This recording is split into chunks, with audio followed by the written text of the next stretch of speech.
I know there are people out there that are probably away from their families. Maybe you don't even know what Thanksgiving's all about. And Aaron and I are going to have a Thinking Critical Thanksgiving celebration to talk about all of our favorite things of Thanksgiving, the best Thanksgiving comic books out there, probably some other stuff, tell some funny stories. And obviously we would need Aaron Sparrow for this. And Kneel Before Doomface is doing well.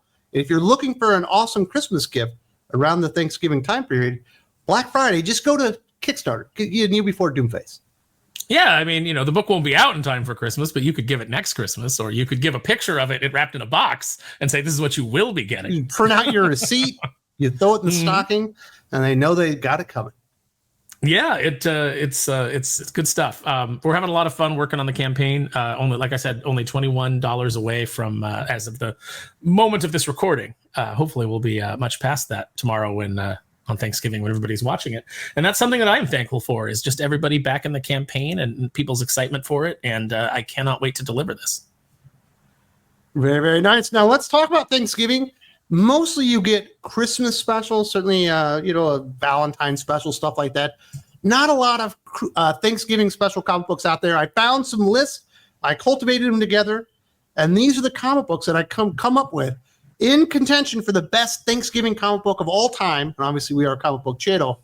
We've got Batman The Long Halloween #2, Vision in the Scarlet Witch #6, JSA 54, Uncanny X-Men 308, Deadpool 37, Franklin Richards, Son of a Genius, Happy Thanksgiving, and then Power Pack 19. And when I see the list, the two that really jump out to me, obviously, are The Long Halloween #2. I think it's Solomon Grundy at the table for Thanksgiving dinner, kind of a famous cover. And then, of course, Uncanny X-Men 308. Mm-hmm. Yeah, the Long Halloween is where Batman brings him the Thanksgiving dinner in the sewer. It's kind of like a nice moment.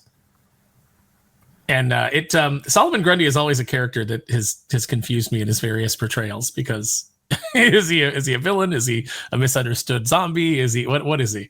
And it just depends on the story. I've come up with that he's retard coded. Oh yeah, I have heard you say that, and I think that you're probably right.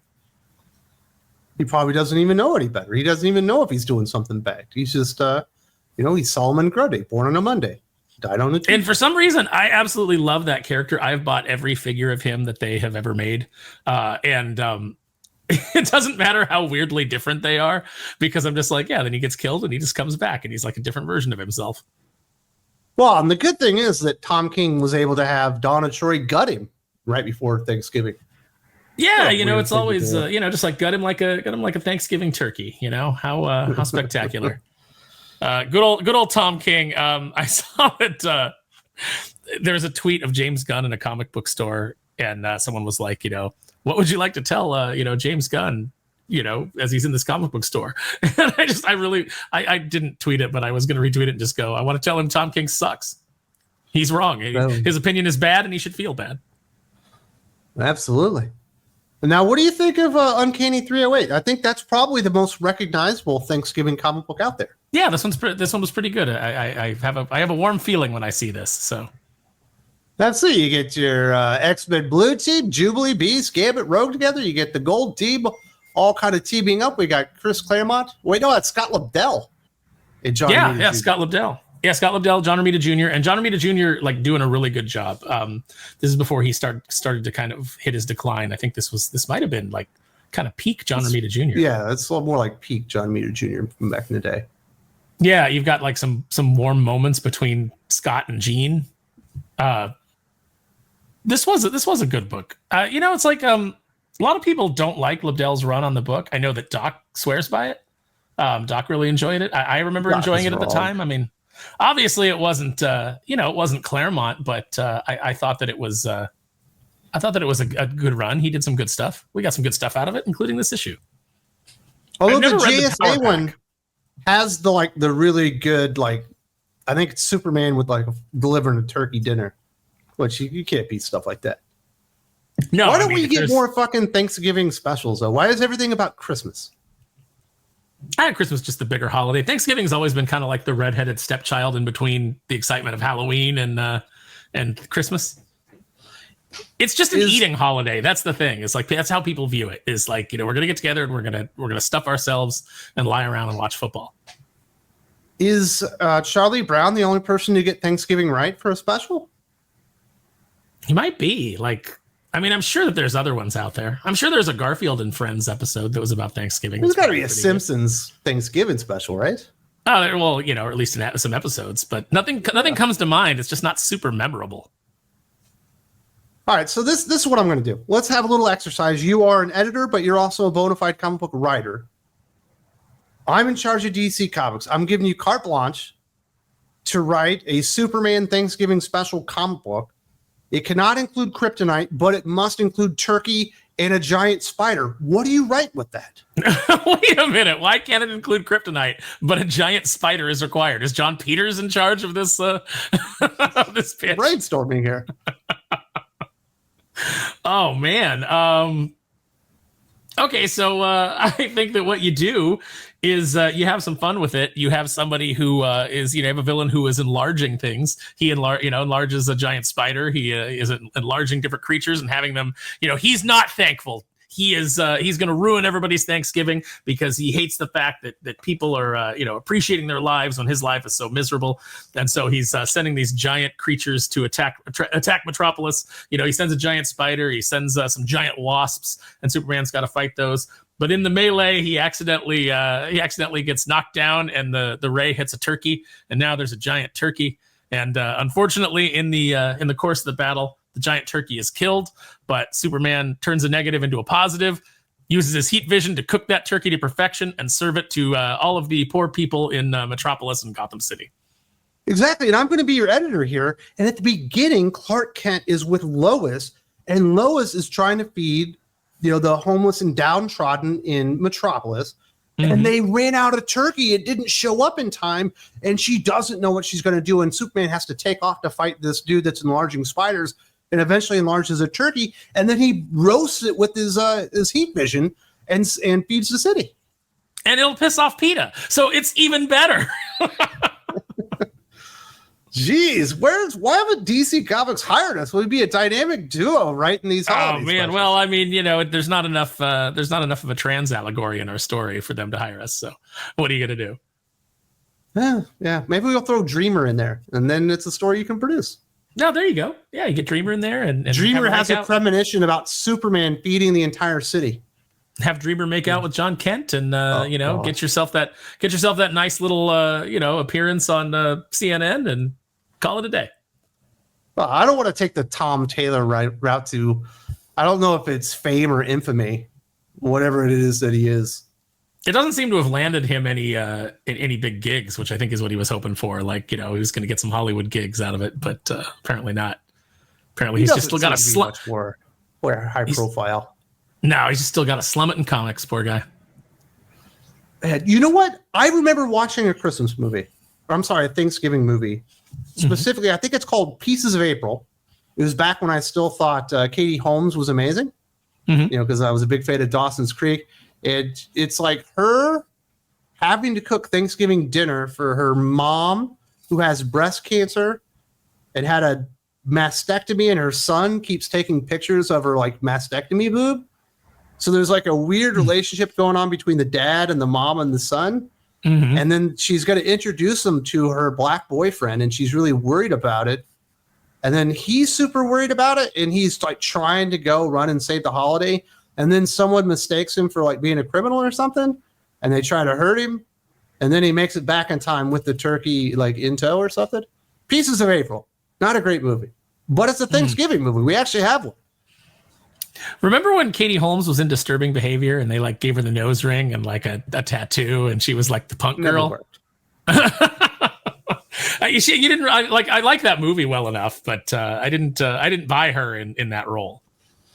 All I can tell you is when I watched Batman Begins, I was like, this makes sense. You know, I could feel, you know, Bruce Wayne really being taken with this woman and having to decide between being Batman and being with her. Makes a whole lot of sense. In the second movie, when it's Gyllenhaal, Maggie Gyllenhaal, I was like, nah, ain't much of a fucking decision right here. What do you think? I mean, I remember, I think I told you that in the theater, somebody yelled out, when Bruce kisses, it's either Bruce or Harvey kisses Gyllenhaal, and someone in the theater yelled out, "Why is he kissing the scarecrow. The whole theater laughed. Like everybody was just like super grossed out by her. Like I remember online she was getting called Saggy Maggie Gyllenhaal, which is cruel, but it's like, yeah, you can't, like, she's a better actress, but looks wise, she was not operating on that Katie Holmes level. Let me just say, Tom Cruise was not jumping on any couches for Maggie Gyllenhaal. He wasn't going on Oprah. We were like, I love her. It took 10 years for Tom Cruise to wipe that stink away. Him going nuts on Oprah. Yeah, that was bad, and that was worse for him than when he was on talking about psychologists and accusing Matt Lauer of being glib. When he was doing and like was really like leaning into the Scientology. People were like, "We're okay with your creepy weird religion, but this jumping around, acting like a jackass on Oprah, we won't stand for it." Now we think you're weird. Then you get Top Gun Maverick and all is forgiven. Yeah, I mean, he was already doing some kick-ass Mission Impossible movies that had kind of brought him back. I watched the first Mission Impossible movie, which always turned me off to the franchise because it's not very good. I hate that one because of what they do to Jim Phelps. I absolutely despise I just didn't like what they did to Emilio. Like, how can you do that to the dude from Men at Work and fucking Young Guns? The Mighty Ducks. Emilio's a fucking national treasure. Broke the heart of everybody in the theater. I think the two guys from Night at the Roxbury were in the back yelling, "Emilio! No, exactly. Emilio!" No, I remember that was just a shocking moment. And I think that was the point, was like cast an actor that everybody recognizes and then kill him off in the beginning. And everybody will be shocked and think to themselves, oh, there's some stakes in this movie. Cast Owen Wilson and kill him off. He's not likable. Wow. Do you remember the first movie you ever saw Owen Wilson in? God, for some reason, I've always thought it was that stupid Ben Stiller Fockers movie, but I think actually it's Armageddon. The first movie I remember him in was The Haunting, and I just remember people in the theater like I could hear them whispering. Came out first. I remember people in the theater whispering, like I could hear them. But like people like leaning over to their husbands and stuff like that, and saying like, what is the deal with that guy's nose? That guy's nose is so weird. I can't stand that guy's nose. Then you found out he was a total jackass, and you're like, his brother broke his nose multiple times. I really like Luke Wilson. He's great. See, I don't know anything about him. This guy up his entire life. I don't know anything about him personally, except that, like, I don't know. It's just the acting. He's even when he's supposed to be the good guy, I hate him. Like Shanghai Nights or whatever that is. Mm-hmm. I wanted him to die. Just kill him. Yeah, he is really punchable. Yes. I liked him in Zoolander, but he was supposed to be punchable in that one, so it worked. Yeah. Yeah, he's perfectly in his place as a jackass that no one's supposed to like. Zoolander is one of those movies like Hudson Hawk before it, where when I saw it in the theater, I hated it. And then I saw it later on, VHS or Blu-ray or whatever, and ended up liking it. So it's like, I don't know. For some reason, people like to dunk on Hudson Hawk. I don't get it. That's a great movie. Hudson Hawk is fantastic. Bruce Willis is like a fucking cat burglar. Great. It's a fantastic farce, and everybody in it is charming. It's just a charming movie. I mean, it's not Andy as good McDowell as The Last Boy Scout, but Andy McDowell is even bearable in Hudson Hawk. Yeah. So you mentioned people like leaning over and whispering. Mm-hmm. One of our family traditions for Thanksgiving when I was growing up is my aunt and my cousins would come up from Dallas to the Kansas City area where I live for Thanksgiving. We have a big Thanksgiving family meal. Not shocking there, but we would always go to a movie. And for some reasons beyond me, my Aunt Marla would always choose the movie, even though she doesn't really like movies. That's always the person that you want in charge of picking the movie for everyone. Yeah. And like, so the first time, or not the first time, but the one that I really remember of the two that I'll talk about here is the first one was Home for the Holidays. I guess it's like, maybe I was 17 at the time. Mm-hmm. Did you see Home for the Holidays? I'm pretty sure I have, but I don't remember. Robert Downey Jr. Oh, does that have Holly Hunter in it? Yes. She's the one that's Home for the Holidays. Yes. And her brother's like this weird, flamboyantly gay guy that he doesn't want his family to know. And it's just an awful movie. And even at 17, as we walked out of the theater, I looked over at my aunt and I was like, good one. Marla. I think I might have liked that movie. I don't know. I can't remember. Like, yeah, I think I might have liked the performances or the banter. I think there's something about it that I liked. I mean, I haven't seen it since then. I don't think, but yeah, you liked fucking what was it? Gremlins 2. Yeah, Gremlins 2 is a great movie. And it's and then one of the best Key and Peele sketches ever. My other memory is the next year. I think it ended up being we were going to see Walk the Line, the Johnny Cash story, which ends up being a perfectly fine movie. It's actually a pretty good movie. I think that's one of Joaquin Phoenix's better performances. So we go into that one, and we don't get a lot of Westerns anymore. Every once in a while you get a Kevin Costner Western, but you just don't get them much. And so I'm sitting there, I'm next to my cousins Nick and Ryan, and all of a sudden there's a trailer for a Western, and I see Heath Ledger's in it. And I elbow my cousin. I was like, sweet, a Heath Ledger Western. Like, that's a great idea. I love Heath Ledger. I like A Knight's Tale. Yeah, I liked him in The Patriot. I like 10 Things I Hate About 10 Things I Hate About You. Absolutely. And as we're watching it, and when the trailer's going on, about 45 seconds into it, he leans over and he goes, I think this is a gay Western? I was like, I think you're right. And we just sat there like with the most confused faces like that you could imagine, because why would you make a gay Western? I don't get it. Did that movie, was it financially successful? I don't know. I didn't care about stuff like that then. I don't remember. I just don't remember. I don't remember because it was like, it's one of those things where it's like, who's this for, and what was the budget, and did it make its money back? Like even back then, like it seems like a very niche product. No, and I ended up getting roped into watching the movie because at that time I was 18. Obviously I'm a good looking guy. I was dating lots of chicks. I was just hammering chicks left and right, and one of the girls eventually made me watch that stupid Brokeback Mountain. Not a terrible movie. Why did she want to see confused? Why did she? What about like, it? Like obsessed with gay dudes for some reason? She liked what's the yaoi? Is that yeah? She was into the yaoi mangas and no. Like my sister-in-law Tamika one time was like, her dream was to have a gay best friend because she just thought that would be awesome. I don't get it. Have you seen the skit on SNL with Bowden Yang where he's talking about having a straight best friend? He's like, I love my gal pals, but sometimes they can be a bit much. And he's like, that's why I recommend straight friend. And it's like Kelsey, Travis Kelsey or whatever is the straight friend. And he's doing stuff. He goes for example, if I don't talk to my gal pals every day, they start to think something's wrong. And then, like we have a fight or whatever. And he's like, but I could go weeks without talking to my straight friend and, everything's fine. And then he turns to him and he says something like, I'm thinking of moving to Europe for 3 years. And Travis Kelsey goes, cool, dude, hit me up when you get back. That's true. Mm-hmm. I'll go back home and maybe I didn't see my friend from high school the last 2 trips I was back home, and maybe I haven't seen him in 4 years. And we just start talking, and it's like nothing happened. Yeah. It's like, nice where were you? You didn't like my pictures on Facebook. It was none of that stuff. It was just like, dude, been a while. Let's play pool. Yeah. It's kind of, I think that's part of the reason that men, we probably why we have more, I laugh, but it's not a funny matter, but it's like, why men have more depression and more higher suicide rate is because we just disconnect from people. And if they're not calling me, I'm not going to bother them. And I'm assuming that the depression and suicide has to do with the amount of pressure that men put on themselves to provide.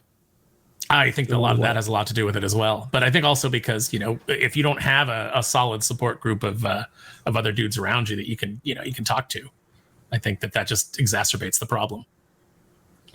Perhaps. Did your family have any Thanksgiving traditions like we did where we would always go to a movie together and then be mad at our Aunt Marla for picking a terrible movie? Well, when I was growing up, the tradition was we would go to Thanksgiving at my grandmother's house, and I would get to listen to my mom lie to her about everything that was going on. You know, Beautiful. So that was certainly a tradition. But no, my grandmother always, you know, it was always really good food. And then, you know, my great grandmother, when we would go and see her for Thanksgiving, which was, you know, a longer drive because she had to drive up north.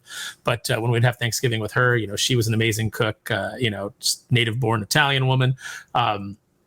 Came over the year there was like, you know, was born the year that the Wright brothers flew. You know, I remember that was always, you know, like. Did you have like Thanksgiving cannoli or something cool? What the fuck is going on here?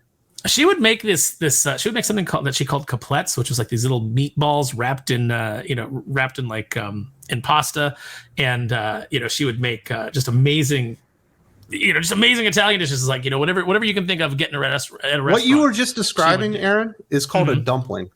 Yeah, it's like it was like an Italian dumpling, but that's, you know, it had its own specific name, and you know, she would do the like the cookies that, what are they called? Like they look like a web. You do them in like this waffle press.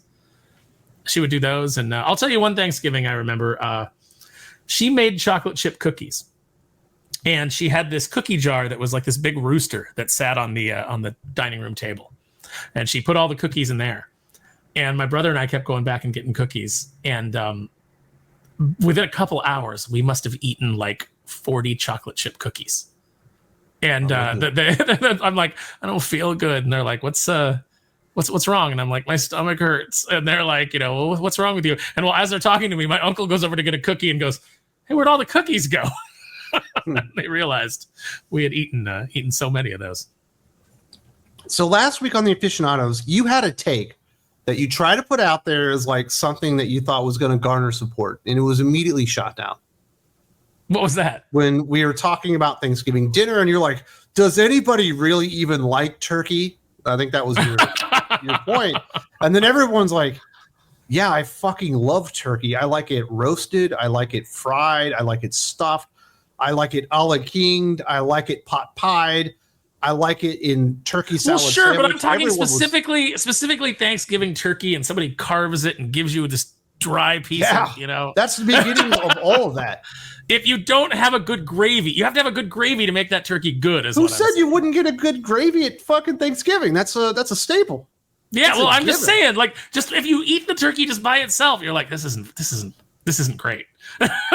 This is the dumbest thing you've had since Gremlins 2 is better than Gremlins. The honey baked ham, you know, that's always so much better. You know, there's just so many other things. That's an Easter dinner. That's not Thanksgiving. That's the Easter stuffing or Christmas. No. Like I go to Thanksgiving, and you have your choice between turkey and ham, and you know, you you have a big ass turkey, and you have like a little bitty ham for people like you and my Uncle Kirby who don't know how to celebrate the holiday correctly. Did you see the Babylon Bee put out a thing that was like, you know, Biden refuses to pardon a turkey this year after discovering that it was at January 6th. They got a picture of a turkey, like in a little, and this turkey's like just looking at the camera. He's like in a crowd. He's got a little MAGA hat on.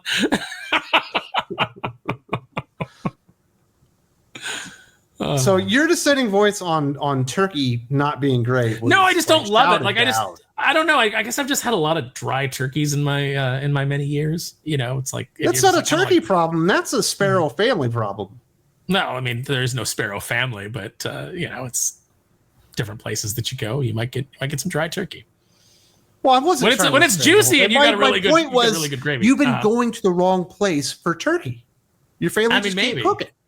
I always prefer it afterwards, like, you know, when the I love had time to settle in, and you know, you make the sandwiches, and you know, it's like just put everything on there. What do you got? What do you got to put in this sandwich? I got turkey, I got cranberry, I got stuffing, I got candied yams. I'm gonna put candied yams in there. What do you got? Black olives? Throw them in there. It doesn't make any sense. It's gross, but you know what? There they are. Black olives are amazing. But no, but like putting them in your turkey sandwich is not going to be great. What I think you're missing out on, and this is what my brother does every Thanksgiving, and it has for a decade now, is he does the deep fried turkey. And you will not get a dry piece of fried turkey. It locks in all the juices, and he's got like this big fucking injector, like he's going on Barry Bonds, but he's putting like butter and fucking garlic into the meat and everything, and then he this sounds incredible. Absolutely, and it is amazing. So if you are averse or scared of dried turkey, and it sounds like you do have a phobia against dried turkey, you need to go the fried turkey route, because it's not going to happen. Like it locks in all the juices And it is absolutely amazing. When you cut it, it's like glistening white and juices are just running down the sides because it's too juicy. Why do you do this to me? We come on, we do the show. You know that like I'm locked in here for a couple hours. I can't eat anything. And then you just talk about food relentlessly. It's a Thanksgiving special. The best, you already said Thanksgiving's a food holiday. And that's why Thanksgiving. But you doing this to me is not relegated to the Thanksgiving special. You do it on every show. I like to talk about food. You start talking about lunch, and I start going like, "Oh, what?" You got a couple hours before lunchtime. I think that Firehouse Subs, if I'm not mistaken, I think they have a Thanksgiving sandwich. I might go over there and get that today. Mm-hmm. Yeah, that's what you need. So yeah, the fried turkey really has been one of the great. That's probably the last great like turkey renovation or kind of a like new thing to happen, and I think really has made the holiday even more amazing. And growing up, Thanksgiving was my favorite holiday. It was Thanksgiving, then it was like 4th of July, then it was Christmas, because we had lots of disappointing Christmases. Mm-hmm. But 4th of July, everyone gets hammered, you blow stuff up, and you eat barbecue. Thanksgiving, everybody gets together. You know, it's just a platter and smorgasbord of food. And then, you know, my grandma would make me and my two brothers she would make us our own pumpkin pie, which was absolutely an amazing holiday tradition. And I just like a food holiday centered around football works for me. Yeah, no, I always loved Thanksgiving because the food was always the best. I mean, Christmas dinner, good, but not as good as Thanksgiving, because Thanksgiving, of course, is focused on the food. And, you know, also had a lot of disappointing Christmases. I'll tell you a Thanksgiving story that I love is, so I had this friend, and her mom was kind of like, let's just say politely, from the hills, you know, one of the hill people. And so they would have their they would have their family Thanksgiving. And she told this story one year about how some of the family that lived like way back in the hills, you know, in the Ozarks, had come. And her mom was putting everything out on the table and had like all the snacks and out for the kids and everything. She discovered that one of the Ozark kids was out on the porch eating the dried food out of the dog's bowl instead of eating the wonderful spread that was out on the table, and just lost it and was saying, you know why? You know, he goes out there and he's eating that dog food. You know why? He looks at all this beautiful food on the table. You know what? He goes out there and eats the dog food. You know why? Never seen it. Doesn't know what it is. Just ignorant. This is the same. Sounds like Cousin Eddie's kids from Christmas Vacation. Yeah, that's what it reminded me of. And this is the same. Like her mom like lost it one time, and you know was pissed off at the family for like doing something, you know, as they were approaching Christmas and you know, supposed to have this big get together. Some of the family like pulled out at the last minute or everything. She said her mom lost it and started like stomping on the Christmas presents under the tree and was like, "Christmas is canceled, you know, bunch of ungrateful sons of bitches." Just like stomping on the presents. And she goes, and I just remember like sobbing as a little girl, like, "Christmas is canceled?" You know, she goes, she's stepping on all the presents and wrecking them. Man, I love it when the little girl is talking to the Chevy Chase in Christmas Vacation, and he's like, "We're shitting bricks." He's like, "Language," and she's like, "You're right, shitting rocks." Oh man! So you mentioned that you also had disappointing Christmases, and I'll put this out there as a funny little story. And now it's funny to me; it might be traumatizing to other people. Yeah, for some reason, when I tell my funny stories, it freaks people out because they don't think they're as funny as I do. But you do have to have a sense of humor of the weird shit that's happened in your past. You got to laugh about the horrible trauma that was inflicted upon you as a child. Exactly. So for my 13th Christmas, this is what I got. And this is why Thanksgiving is undoubtedly my favorite holiday. So I go down there, you know, and I go into my Christmas stocking. We didn't have presents. We just had a stocking. And I got 2 packs of basic lights. I got a 6-pack of condoms and then a double pack of Bic lighters. And that was my Christmas that year from my mom. I was like, what the fuck am I doing here? Like, even at 13 years old, I was like, this is too weird. It's weird that you were given cigarettes. Like, you know, it's I was 13. Isn't it weird that I got condoms? Like, what the fuck am I going to do with these? My brother took them from me. You're out in the yard, you're filling them up with water and throwing them at your brothers. No, she'd been bringing me pamphlets about STDs since I was 10 years old. I knew what they were. Oh my God, with the pictures? Like where you're seeing all the oh God. I had what single moms who think like what they refer to themselves as cool moms. And now that I'm an adult and a dad myself, I realize cool mom does not exist. You're just fucking like, I don't know if God, what's the word? Unprepared, not mature enough to be a parent. You shouldn't be giving 10-year-old pamphlets on herpes. And you certainly shouldn't be giving your 13-year-old 2 packs of smokes, a 6-pack of condoms, and lighters for Christmas. It's going to stunt your growth. I don't think she cared about that. That's wild. I'm the cool mom. Yeah, no, like there's nothing worse than a parent that wants to be like, oh no, we're buddies. It's always the mom that doesn't want to be an adult. I'm just gonna go party. My mom used to take my older brother because when he was 12 years old, he could grow a full mustache. It's like when he was 15, she would take him out to like the local bars and get shit faced with him and play pool because he could get served. Wow.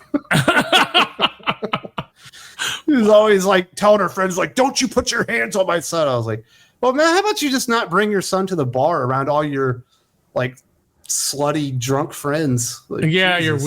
your weird horny barflies. Yes.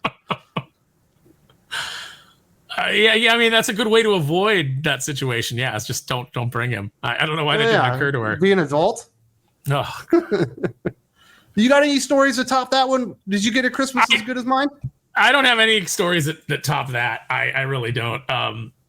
Even when I had pretty good Christmases from a gift perspective. Even if my mom would try to buy our love for like a year of neglect and being awful. Then at Christmas she'd try to be the hero. But my grandmother always came through. My grandmother got me the Terror Drome for Christmas. My grandma also always came through. We were definitely her favorites. Not only did we get our own pumpkin pie, but we all got presents. Now, everybody got presents, but we got like triple presents compared to the other cousins and stuff. But I'm pretty certain that she knew that we were getting cigarettes and condoms for Christmas. So she's like, oh, God. She's like, it's like basically like, here you go. Sorry about your mom. I did what I could. She's a very understanding woman. She was great. Literally the best woman I've ever met in my life. My grandma. Unfortunately, she's no longer with us. I remember my grandmother getting upset with me because I was talking to somebody and I said, well, I come from white trash. And my grandmother was like, later she pulled me aside. She's like, well, I heard you say that. Why would you say that? Like we're not trash. And I'm like, well, not you, grandma. Like, but mom's white trash. And, and she's like, oh, well, I mean, that's fair. Well, you do have a point there. Mm-hmm. I mean, I can't argue that. Yeah, it was like, grandma was well-to-do. She worked for an aerospace company and made good money. And my grandfather made really good money. And they were, they were very responsible and good citizens. And I don't know how my mom ended up the way she did. My grandma was not well-to-do. She worked in a nursing home for so long. She was older than the patients by the time that she was done doing it, and lived in like a little trailer park type thing. Although before that they did live in a house, but it was completely beat up. But she would like save and buy presents all year long just for us. She was a great woman. Yeah, awesome. That's how my grandmother was too. Like she would get stuff out. She once drove from Anaheim up to like Santa Maria, California, because it was the only place all my brother wanted for Christmas. Yeah, well, yeah, but that's like a six-hour drive. All my brother wanted for Christmas was the Ghostbusters Proton Pack. And it was sold out everywhere. It was like that first year that it came out, the real Ghostbusters was on television, and then the toys were doing really well. And he wanted that Proton Pack. And she called every toy store within that distance from Anaheim up, finally found one in Santa Maria, had them hold it. She's like, I'm going to drive from Anaheim to get that. And they were like, what are you, crazy? And she was like, no, I have to get this. And so she drove all that way to get that pack and have it for him under the tree on Christmas morning. That woman was amazing. Absolutely. You don't get that kind of dedication anymore. Nope. Well, now that kind of true love just doesn't exist anymore, Sparrow. You're like, I got it on Amazon. It's good. It'll be here tomorrow. So I found a list, and they named the 10 best Thanksgiving traditions in America. I guess these are more generally speaking. I thought we'd name them off and see if they got this list right. What do you think, Aaron? All right, see if they resonate. See if they match up with our Thanksgiving traditions. Absolutely. And this isn't like number 10 to 1 or anything like that. So these are just 10.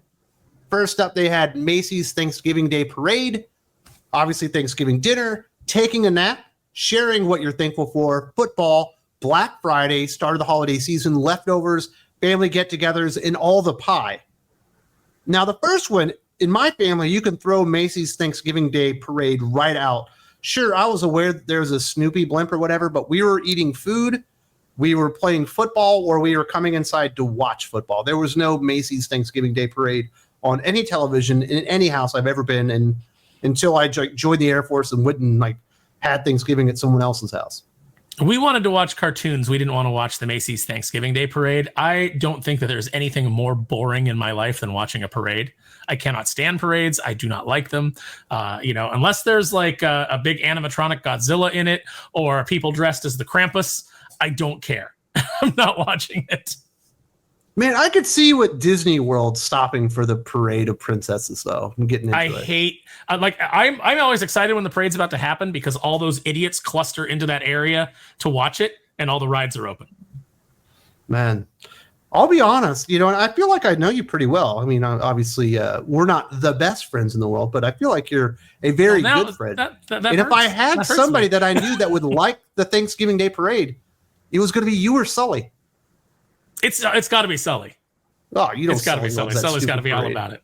Yeah. Woodstock. my ex was like, when so she lived in Pasadena, and she was like, let's go down and on New Year's Day and watch the parade, and I was like, the Rose Parade, and I was like, no, why would I do that? Number one, it's going to be freezing.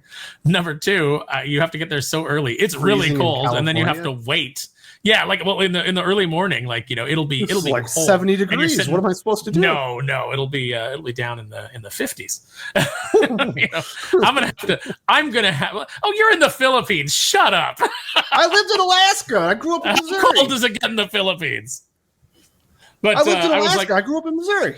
I was like, then you're going to have to sit there and you're going to have to watch that thing. And no. And then you're going to have to deal with the traffic afterwards to get out of there. That whole thing sounds like a nightmare. That sounds like watching it on TV is bad enough. Yeah. I don't want to sit there and watch it. And it's like, oh, look, there's another one. Oh, here comes another one. There's a tradition that never did anything for me whatsoever. Now, obviously, the big one, I think most people would agree, is Thanksgiving dinner itself. You get the turkey, you get the little bitty ham for the fucking people like Aaron that you get the giant ham, the giant delicious ham. You get like two kinds of stuffing because two aunts always got to bring different stuffings. You get competing mac and cheeses, and you have to talk to both ladies that made the mac and cheese and let them know that theirs was the best. Mashed potatoes, 3 types of gravy, dinner rolls as far as the fucking eye can see. My personal favorite Thanksgiving side dish, green bean casserole. Oh, yeah. And then you get the weird can of cranberry with the lines in it. Oh, yeah. If the cranberry, if there's somebody's like, no, I make it fresh and blah, blah, blah. No, get out of here. Give me the one that slides out of the can like dog food and just goes onto the plate. They just slice it. It doesn't have the little rings on the side. It's not really cranberry. It's like, what are you doing? That's not cranberry sauce. Get out of here. Yeah.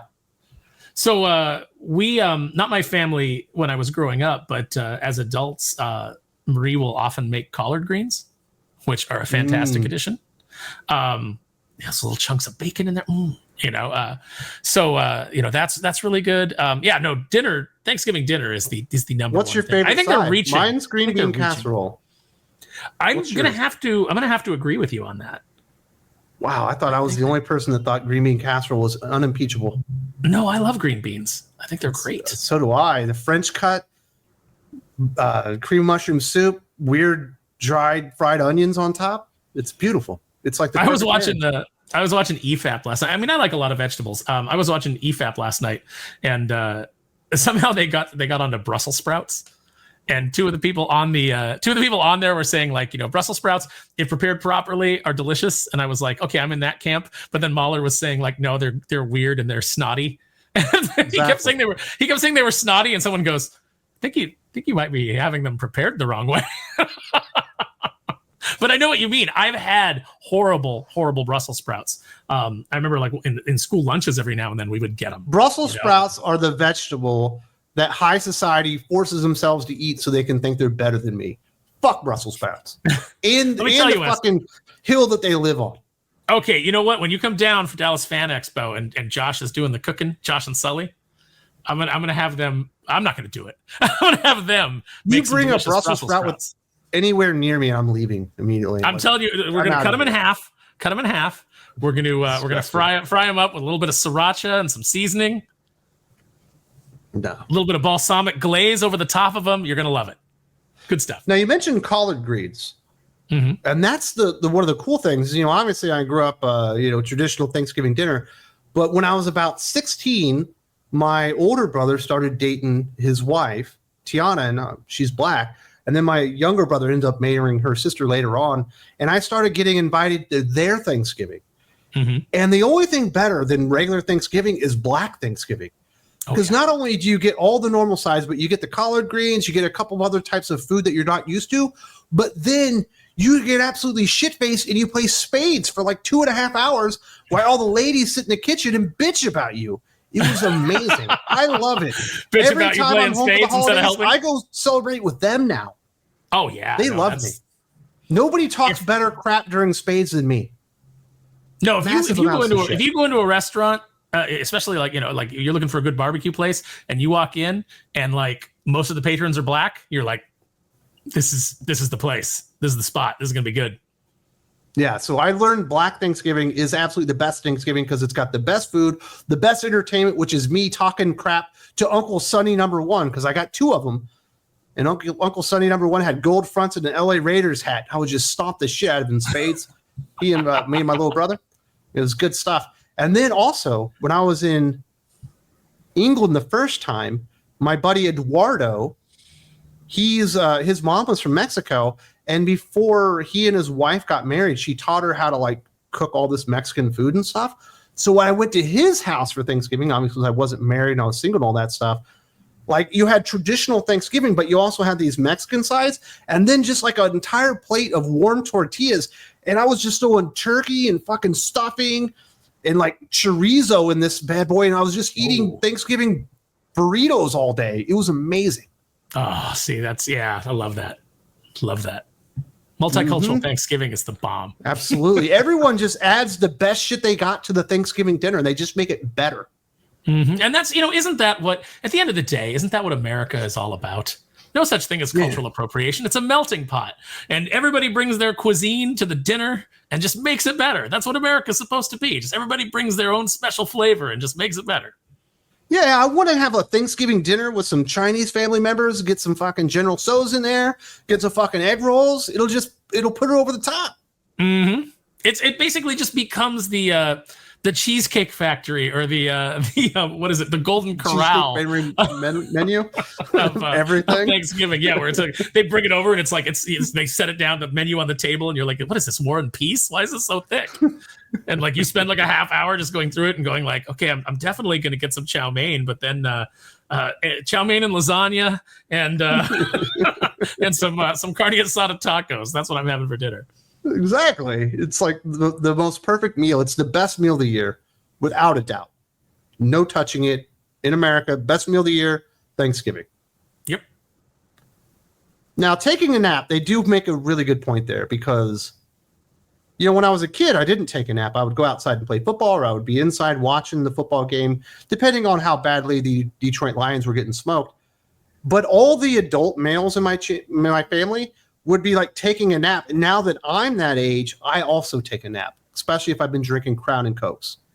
Yeah, well, and you got to undo the belt and just lay back and just, like hold your stomach and just why? And then people are coming in, they're like, "Do you want pie?" And you're like, "Oh, don't show me that. I'm gonna throw up." Yeah, I want pie. No.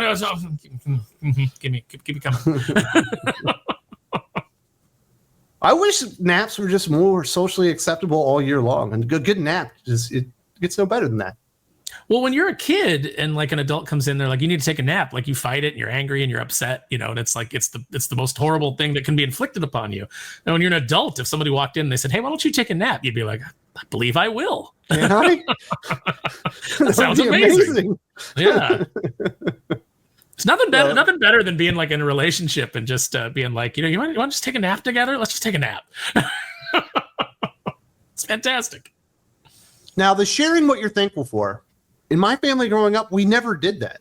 We would say a family prayer together before we ate, but we wouldn't go around the room and share what we were thankful for. That never happened to me until I went to Tiana and Tamika's family for their Thanksgiving, and then they did that. And now in my family, before we have Thanksgiving dinner, we all talk about what we're thankful for. I've never done that. That's a good one. Yeah, I've never done that, but that does seem like a good tradition. We always do the prayer and then come out like just a kind of like a generalized version of what everybody's thankful for, and the person who's leading the prayer will usually say, no, we're so thankful for, that Brian got a promotion. We're so thankful that, this happened over here and this person, is cancer free. Like, you'll go over like the highlights, but yeah, no, we've never done like the thing where everybody goes around individually talks about what they're thankful for. Oh, yeah. I'm going to be putting the kids on a spotlight. We're like, you better be thankful for something good this year. You better not be thankful for that slime. It better be important. You know what I mean? Thankful for the can of slime. The can of slime. Which is unfair because my 5-year-old is absolutely obsessed with slime. Yeah. Well, remember all the great slime toys when we were kids? You would buy the Ghostbusters slime, and it would have a different toy ghost in it, or you would get the He-Man slime pit, and you'd pour it in, and it would go over He-Man. You're like, oh, now he's a member of the Horde. He's hypnotized. Man, so I put on like an old rerun of Double Dare. Apparently, that dude is still hosting the show, and I put it on for the 5-year-old, and he was absolutely entranced by the enormous nose with slime that you had to get a flag out of. He thought that was the best. I mean, they knew their audience on Double Dare. Absolutely, they did the market research and they came up with a show that was tailored to kids. But yeah, you know that Mark Summers on Double Dare, he had like a big phobia about cleanliness. Like he was like super OCD, and he I read some article where he was talking about how he would go home and he would freak out because he had a carpet that had like the little tassels with like the the little threads that stick out, and if any of them were out of whack, he'd have to get down there with a brush and arrange them all. And so apparently when they would do stuff on Double Dare, like the one time that the kids came over and they dumped a big thing of slime on him, and he's laughing, but he goes, inside I was like freaking out, like just absolutely like on the verge of like a panic attack. And I was like, man, that's you're on the wrong show, buddy. That's gotta be murder. You know what I'm thankful for this year, Aaron? You. Aw, thank you, Wes. I'm thankful for you. I'm thankful for all of our fine listeners and the people that join us and interact with us. It's I know that's speaking as we are kind of like, I'm a comic professional and you're tangentially in the comics industry and that you're a comics commenter. So I know it's unusual for you people that are fans of comics to hear that people appreciate you, because usually you're being told that you're pieces of crap and don't read my books. But that doesn't happen here. We're thankful for all of you.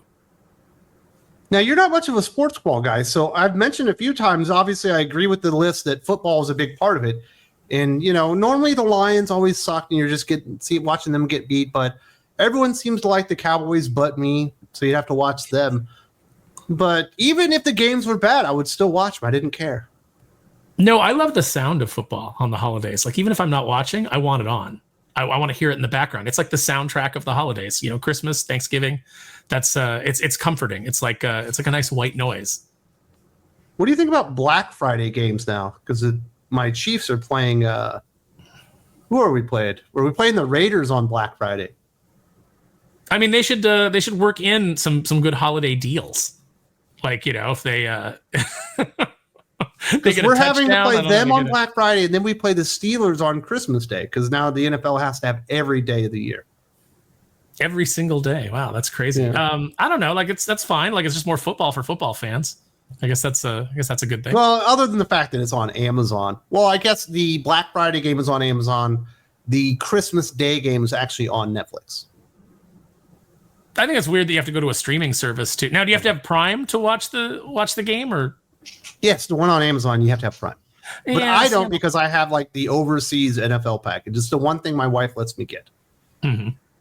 I have Prime, but I'm not going to be watching the game. But yeah, I think it's weird to for a big sporting event, that's on a holiday. You're not going to be watching the Chiefs on Black Friday? I'm not going to be watching the Chiefs, no. Do they still show Taylor? Do they still show Taylor Swift?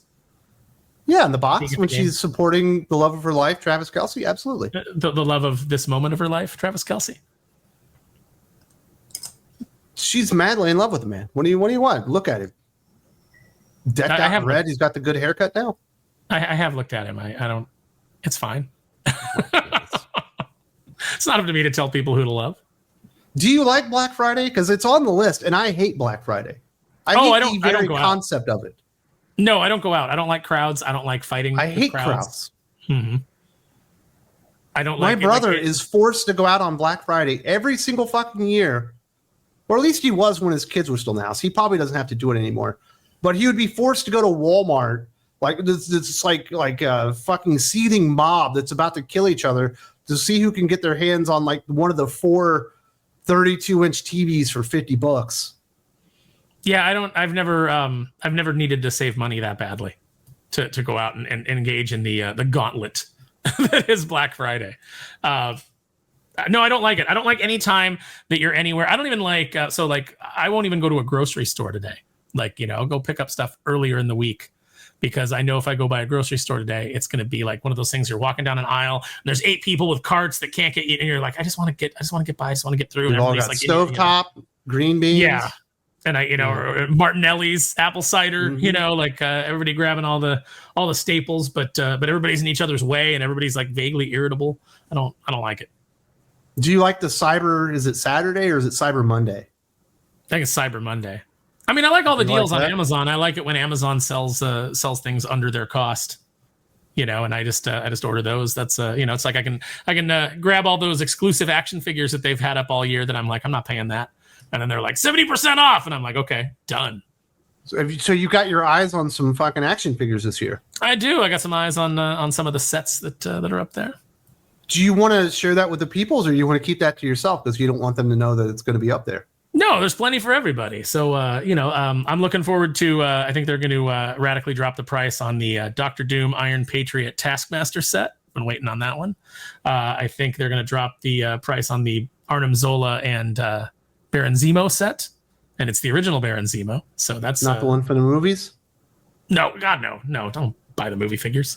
Are you talking about Marvel Legends figures? I'm talking about Marvel Legends figures. Mm-hmm. I'm going to see what kind of GI Joe classified deals they got going. I don't know. I was talking to Wes earlier. I said I picked up Retro Stalker this week, and I picked up the Storm Shadow version 2. So I was pretty excited about finding both of those. My friend Joshua got me Tuxedo Wolverine and Tuxedo Patch? Hulk.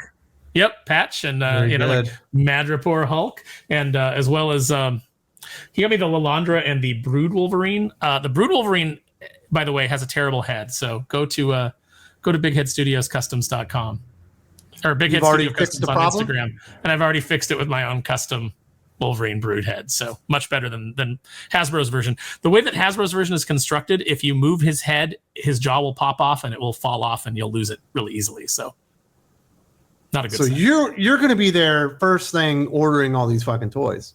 Oh, I'm going to be watching the whole time that Thanksgiving's going on. I'm going to be sitting there scrolling through Amazon looking at the deals. So on your lap is going to be a laptop.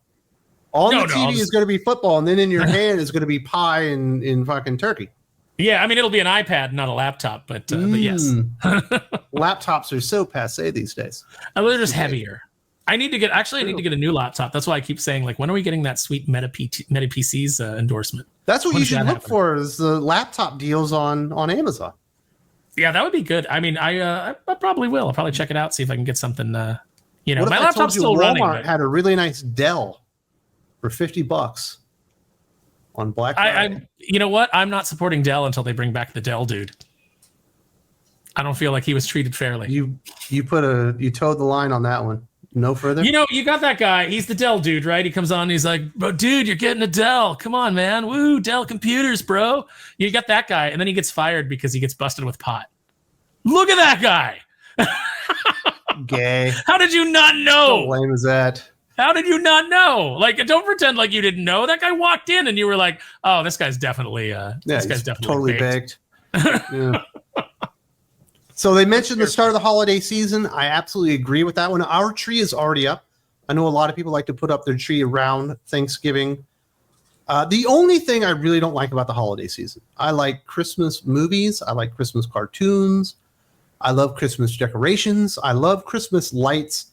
I like the general ambiance that people have when they are filled with the Christmas spirit. But I do fucking hate Christmas music with a passion. I don't hate all Christmas music. There's a couple of specific songs that I hate.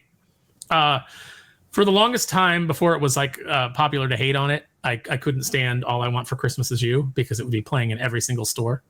But as people have kind of made that a meme, I've kind of like softened on it a little bit. I still because you're Gen X and you got to be a naysayer now. I gotta be like, it's like, everybody's into. You can't be a poser.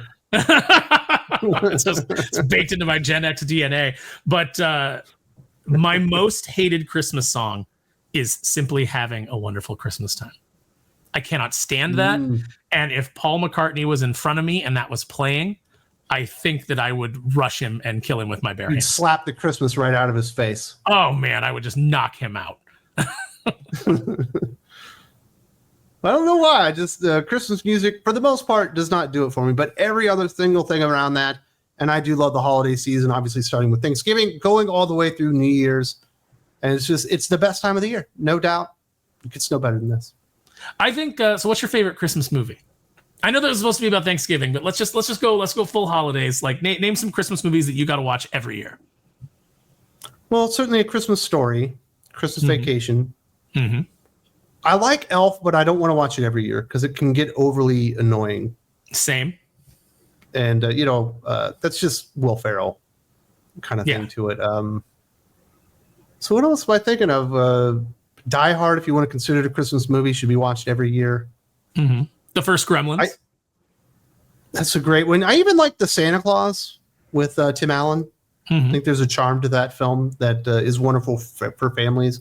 We haven't had a really good family Christmas movie in a long time, except for maybe Christmas Chronicles with Kurt Russell. And even that one's just kind of good. It's not great or anything. Yeah, it gets by on the charm of Kurt Russell. Did not care for the second one where they brought in Goldie Hawn. Did not like that. Unfortunately, that one sucked.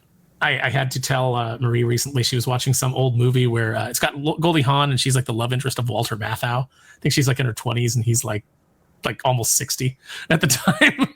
Walter Matthau was probably 32, but he looks 60 because that's what I said. But then I looked it up and he was like, I think he was like 49. But but like she's like, oh, Goldie's so cute. Look at how cute Goldie is. And I was like, Goldie has never done it for me. I've never. Oh man, I think cute. Goldie Hawn is gorgeous. Yeah, she's just never done it for me. I don't even like blondes. I don't think well, that's probably true. I don't think that she's unattractive, but she's just not my type. So Goldie Hawn is your Rachel McAdams to me. Like I do not get anybody that thinks Rachel McAdams doesn't look as mid gets. I don't get it. Yeah, everybody's got their range, right? And everybody's got their. What's your favorite Christmas movie? I forgot to put in there Frosty the Snowman and Rudolph the Red-Nosed Reindeer, by the way. Oh yeah, perennials. No, I would every time I move, like it's like showing off my red sweater that's behind me. It's bugging me. I need to get like an actual legit green screen. Yep. So I think that the ones you named, I'm also on board with. Muppet Christmas Carol is one that I always love to watch. Fantastic. Mm-hmm. Michael Caine playing it as straight as a fucking arrow with all these dumbass Muppets around him. Yep, they get that Marley and Marley song, and they actually like break your heart when Tiny Tim dies. And I remember in the theater, I was still like I guess technically a kid, watching it in the theater with my family on Christmas Day, and I remember crying when Tiny Tim died. And in my head, I'm going like, "What's the matter with you? That is a sock. That's just a sock with a guy's hand in it." But that just goes and shows you the power of the Muppet movies is they make you buy into the fact that this is a real character. Power of Michael Caine. Mm-hmm. And Michael Caine's great in it. So that's a favorite. Gosh, what else? There's what's it called? There's one on Netflix that's it's about a little girl and she steals the baby Jesus from the church. It's like it's like in Ireland. She thinks that he's cold in the manger, in the cold church at night. So she steals him to take him home and warm him up. And it causes like this big row about like who stole the Jesus out of the manger. And it was just this like well-meaning little girl. That's a really cute one. I like Scrooged, but I don't think it's great. I just think it's pretty darn good. Yeah, I love watching Scrooged, but I only watch it like maybe the once a year during Christmas. There's no other time that I have any desire to watch it, and I probably don't watch it every year. But that one's good.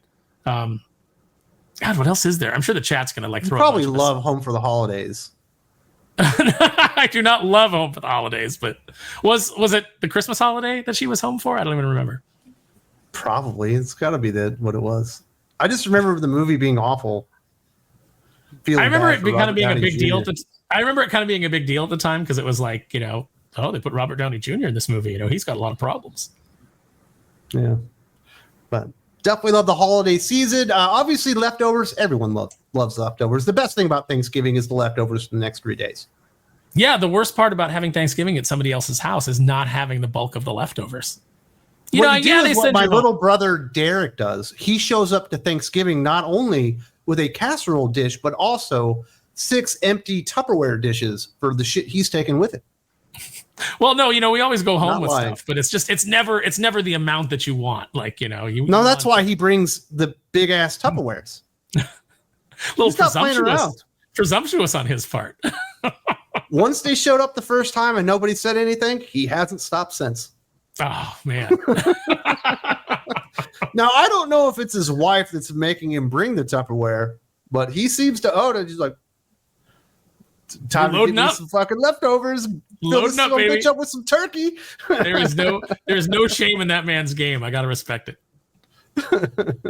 But I love leftovers. Obviously, the family get together kind of goes into all that stuff, but certainly the pie is an enormous thing to it. Like I said, my grandma, because I love pumpkin pie, and then my older and younger brother, we all love pumpkin pie equally. She would make each of us a pumpkin pie, and then she would make 2 pumpkin pies for everybody else and 2 pecan pies for everybody else. So I would eat my entire pumpkin pie and also a piece of pecan pie all throughout the day. In one sitting? Oh, all throughout the day. Okay, that's you gotta draw that out. Mm-hmm. I love pumpkin pie. It's amazing. I do too. Pumpkin pie is fantastic. It's become like weird and like passe to like dump on pumpkin pie, but those are all just fucking haters that don't know what greatness is. Who's dumping on pumpkin pie? A lot of idiots. Doc is talking shit on pumpkin pie right now. Them's fighting words. We're gonna have to fight him, Wes. No, you don't listen. You don't tug on Superman's cape. You don't spit into the wind. You don't pull the mask off the Lone Ranger, and you don't talk shit about pumpkin pie. And you also don't say sweet potato pie is just as good. It's fine, but it's not the same. Yeah, no, get out of here. Get out of here. That's give me all the pies. Taste. It's like I always like when you have a variety of pies, and you're like, I'm definitely hitting the pumpkin because that's the best. And then pecan pie generally, like I can only have a little bit because it's generally like way too sweet. So you just have a little bit, get a sense of it, and then go to your coconut creams or your like a good rhubarb pie with that's I like all American apple pie. All American apple pie, yeah. Especially. So how do you do your pumpkin pie? What do you throw on your pumpkin pie? Do you throw some whipped cream? Do you put a scoop of ice cream? Do you want it warm? What is your pumpkin pie? I will eat it warm. I will eat it cold. Scoop of golden vanilla ice cream goes good with pretty much any kind of pie. Give me some whipped cream, and I'm talking Ready Whip out of the can. Just give me that. And I'm a happy camper.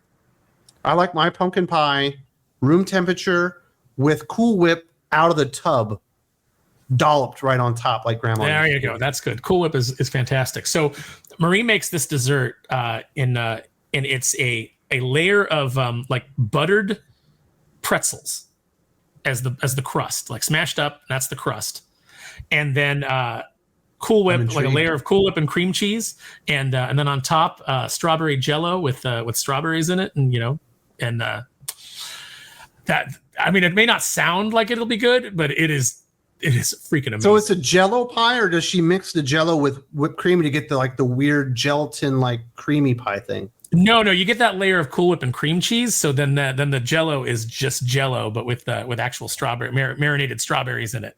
And you know what they would have done if they made that in school? What? They would have put strips of carrot in it, so you'd never. Why? Yes. Why do they do that? Isn't that weird? Yes. Like Jello Grapes, I get. What's with the carrot slices? Like, what? Yeah, the at least grapes are sweet. Like, you know, you can be like, okay, sense. you know, like, but some extra nutritional value. I guess, but it's like, but sometimes carrots are bitter too. Like, so it's like this. You're gambling. You're gambling on ruining the entire carrot dessert. Shavings. Get that shit out of here. Yeah, don't do that. Why would you do that? They did a lot of weird stuff to us when we were kids. I think a lot of it was experiments. Like, how long can we put carrot shavings into fucking Jell-O before kids hate Jell-O? I believe that's what you know, our more diverse friends would call some white people shit. I'm assuming that happened in black schools too. You think so? I mean, it probably was a white cafeteria lady that did it, though. Maybe.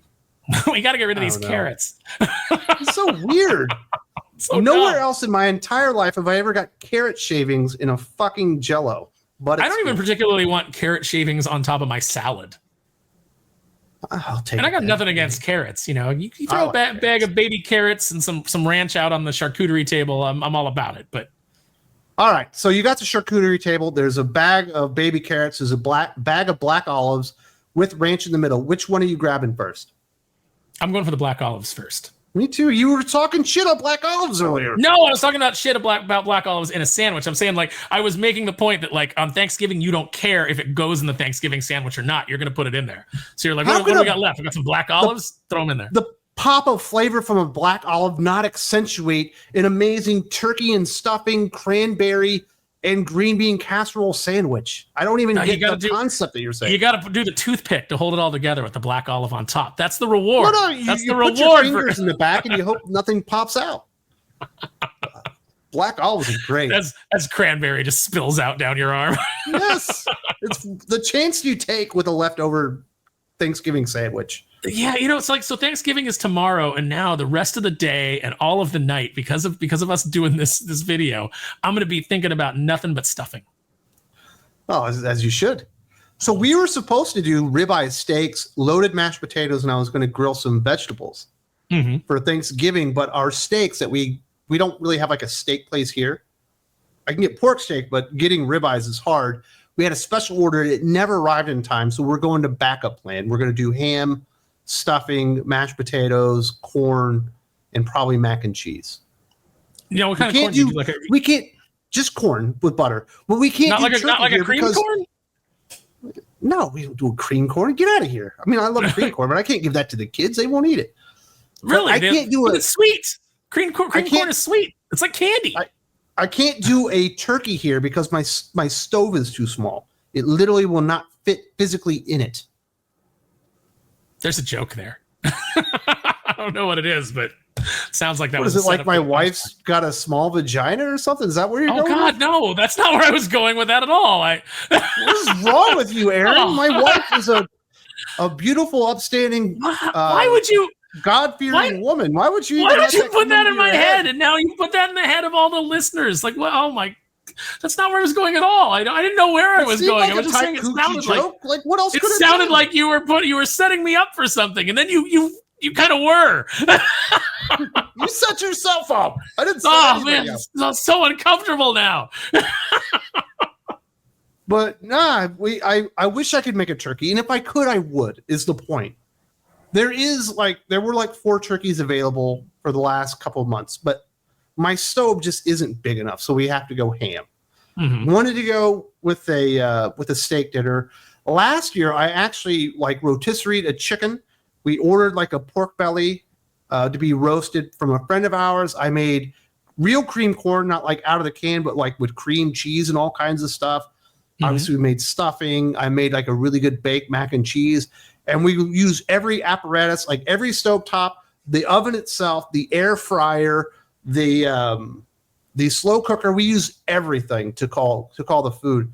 And my wife was like, no, we're doing steaks this year. I don't want to cook all that food with you again. Unfortunately, we're going to do it again next year. I will not be denied. I actually made green bean casserole for the first time in 7 years last year. It was great. A couple of years ago, I decided to make tamales myself. Never again. They turned out great. That's a lot of work. But that is a lot of work. I was not prepared for how much work it is. I'd never done it, and I got it in my head. I'm going to do it. And like I said, they turned out well, but like, no, never doing that much work again. I will just buy them. I'll just wait for people to bring them to me. that is one nice thing about living, near a lot of, or, knowing a lot of Hispanic families is that you will get tamales. So Sparrow, I just want to put this out there. You're going to get to meet my wife and my children when we go to Dallas. Mm-hmm. And my oldest son, who's 9 years old, has been begging me for fresh homemade tamales, and I don't know how to do it. Could you really have it in your heart not to make him a tamale?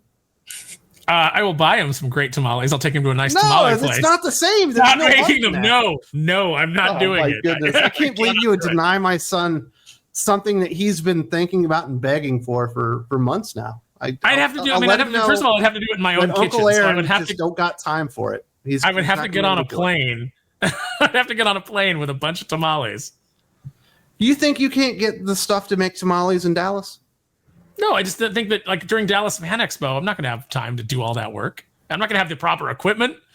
Why can't you show up a day early and work on some tamales so my kid finally gets his dream fulfilled of Uncle Aaron making fresh homemade tamales for him? I don't think this is his dream. He'll be like, I'm really disappointed that you didn't make tamales. I'm like, here's a transformer. Here's a really cool transformer. Does that lighten your heart? Does that lighten your burden in any way? No, I mean, I'm just disappointed. I thought you were going to love the children. I don't think I love anybody enough to make tamales again. That was rough. It does take so long. It's like a 5-hour fucking process. It does. It's ridiculous. It's like I have so much respect.